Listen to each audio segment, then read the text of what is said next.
Assalamualaikum warahmatullahi wabarakatuh. Perkenalkan, saya Ashar Junaidi dari kelas 5D. Di sini saya akan menjelaskan materi yang berjudul perbaikan berkelanjutan. Ya, langsung saja. Yang pertama, pengertian patok duga. Patok duga atau benchmarking muncul pada awal 1980, tetapi baru tahun 1990 mulai populer sebagai alat untuk meningkatkan kinerja perusahaan. Bahkan pada tahun 1990, separuh dari perusahaan yang termasuk dalam Fortune menggunakan teknik ini. Patok duga didefinisikan sebagai suatu proses belajar yang berlangsung secara sistematik dan terus-menerus, di mana setiap bagian dari suatu perusahaan dibandingkan dengan perusahaan yang terbaik atau pesaing yang paling unggul. Yang kedua, proses patok duga. Yang pertama, analisis proses internal. Kedua, tentukan proses benchmarking. Yang ketiga, tentukan target kesuksesan. Keempat, lakukan riset dan kumpulkan data. Yang kelima, aplikasikan temuan. Dan keenam, trial dan error. Selanjutnya, yang ketiga, asas patok duga. Patok duga merupakan kiat untuk mengetahui tentang bagaimana dan mengapa suatu perusahaan yang memimpin dalam suatu industri dapat melaksanakan tugas-tugasnya secara lebih baik dibandingkan dengan yang lainnya. Fokus dari kegiatan patok duga diarahkan pada praktik terbaik dari perusahaan lainnya. Praktik patok duga berlangsung secara sistematis dan terpadu dengan praktik manajemen lainnya. Kegiatan patok duga perlu keterlibatan dari semua pihak yang berkepentingan, yang tepat tentang apa yang akan dipatok duga, pemahaman dari organisasi itu sendiri, pemeliharaan mitra yang cocok, dan kemampuan untuk melaksanakan apa yang ditemukan dalam praktik bisnis. Yang keempat, generasi patok duga. Yang pertama, reverse engineering. Dalam tahap ini dilakukan perbandingan karakteristik produk, fungsi produk, dan kinerja terhadap produk sejenis dari pesaing. Tahap ini cenderung berorientasi teknis dengan pendekatan rekayasa produk, termasuk di dalamnya membeda dan mempelajari karakteristik produk pesaing. Yang kedua, competitive benchmarking. Selain melakukan benchmarking terhadap karakteristik produk, juga melakukan benchmarking terhadap proses yang memungkinkan produk yang dihasilkan adalah produk unggul. Yang ketiga, proses benchmarking memiliki lingkup yang lebih luas dengan anggapan dasar bahwa beberapa proses bisnis perusahaan terkemuka yang sukses memiliki kemiripan dengan perusahaan yang akan melakukan benchmarking. Yang keempat, strategi benchmarking. Tahap ini membahas tentang hal-hal yang berkaitan dengan arah strategis jangka panjang. Strategi benchmarking merupakan suatu proses yang sistematis untuk mengevaluasi alternatif, implementasi strategi bisnis, dan memperbaiki kinerja dengan memahami dan mengadaptasi strategi yang telah berhasil dilakukan oleh mitra eksternal yang telah berpartisipasi dalam aliansi bisnis.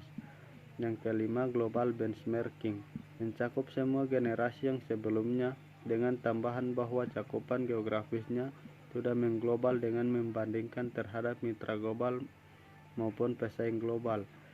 Yang kelima, dasar pemikiran perlunya patok duga. Salah satu dasar pemikiran perlunya patok duga adalah bahwa tidak ada gunanya pengasingan diri di dalam suatu laboratorium khusus untuk berusaha menemukan proses baru yang dapat meningkatkan kualitas atau mengurangi biaya apabila proses itu sendiri sudah ada. Patok duga dimaksudkan untuk secara langsung meningkatkan efisiensi operasi dan strategi perusahaan. Konsep patok duga mengarah pada orientasi budaya menuju usaha belajar, peningkatan keterampilan karyawan, dan efisiensi yang pada gilirannya mengarah pada proses perbaikan berkelanjutan. Dorongan untuk melakukan patok duga banyak ditentukan oleh faktor kepuasan pelanggan. Adanya pemasok yang semakin kompetitif telah membuat pelanggan mengetahui dan meminta standar produk dan pelayanan yang berbeda dan lebih baik. Yang keenam, jenis-jenis patok duga. Patok duga internal. Ini dilakukan dengan membandingkan operasi suatu bagian dengan bagian internal lainnya dalam suatu organisasi. Yang kedua, patok duga kompetitif. Pendekatan ini dilakukan dengan mengadakan perbandingan dengan berbagai pesaing. Faktor yang dibandingkan bisa berupa karakteristik produk, kinerja, dan fungsi dari produk yang sama yang dihasilkan pesaing dalam pasar yang sama. Yang ketiga, patok duga fungsional. Pendekatan ini dilakukan dengan mengadakan perbandingan fungsi atau proses dari perusahaan-perusahaan yang berada di berbagai industri. Yang keempat, patok duga generik. Melakukan perbandingan dengan proses bisnis fundamental yang cenderung sama di setiap industri. Yang ketujuh, peranan manajemen dalam patok duga. Manajemen memegang peranan penting dalam proses patok duga.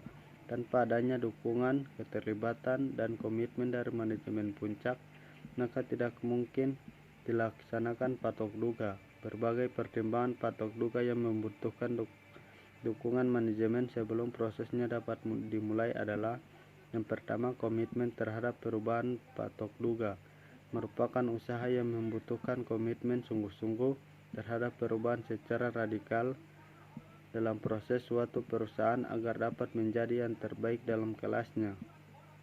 Yang kedua, pendanaan. Hanya pihak manajemen yang berwenang atas pengeluaran dana untuk patok dana. Dana ini akan mendukung perjalanan bagi tim. Yang ketiga, sumber daya manusia. Manajemen juga merupakan satu-satunya pihak yang dapat memutuskan dan menugaskan sumber daya manusia yang tersedia untuk melakukan patok duga. Yang keempat, pengungkapan. Masing-masing pihak yang terlibat dalam patok duga harus mengungkapkan informasi mengenai proses dan praktiknya. Memang tidak ada jaminan bahwa informasi tersebut tidak akan bocor, tetapi bila organisasi memiliki proses unik yang memberikannya keunggulan kompetitif, maka proses tersebut harus diperlakukan sebagai rahasia dan tidak dijadikan aspek yang akan dipatok duga. Yang kelima, keterlibatan. Manajemen harus terlibat dalam penentuan proses yang akan dipatok duga dan mitra patok duga. Keterlibatan secara aktif dari pihak manajemen dapat menyebabkan semakin produktifnya setiap level dalam melaksanakan aktivitas patok duga. Selanjutnya, yang ke-8, hambatan dan kesuksesan patok duga. Yang pertama, fokus internal. Bila organisasi terlalu berfokus internal dan mengabaikan kenyataan bahwa proses yang terbaik dalam kelasnya dapat menghasilkan efisiensi yang jauh lebih tinggi, maka visi organisasi menjadi sangat sempit. Kepuasan terhadap diri sendiri ini dapat mengakibatkan kehancuran organisasi tersebut. Yang kedua, tujuan patok duga terlalu luas. Tujuan patok duga yang terlalu luas seperti meningkatkan laba dapat mengakibatkan kegagalan. Patok duga membutuhkan tujuan yang lebih spesifik dan berorientasi pada bagaimana proses, bukan pada apa hasil.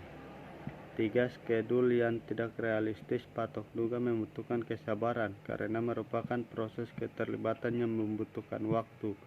Apabila dilakukan terburu-buru dalam waktu yang singkat, maka kemungkinan gagalnya sangat besar. Skedul yang terlampau lama juga yang tidak baik karena mungkin ada yang salah dalam pelaksanaannya. Yang keempat, komposisi tim yang kurang tepat. Bila satu proses ditetapkan untuk dipatok duga, maka orang-orang yang berhubungan dengan suatu proses dan menjalankan proses tersebut sehari-hari harus dilibatkan. Bila mereka tidak dilibatkan, maka hasil yang diharapkan kemungkinan besar tidak dapat dicapai. Mungkin hanya itu yang bisa saya jelaskan. Lebih dan kurangnya saya mohon maaf. Wabillahi taufik wal hidayah. Wassalamualaikum warahmatullahi wabarakatuh.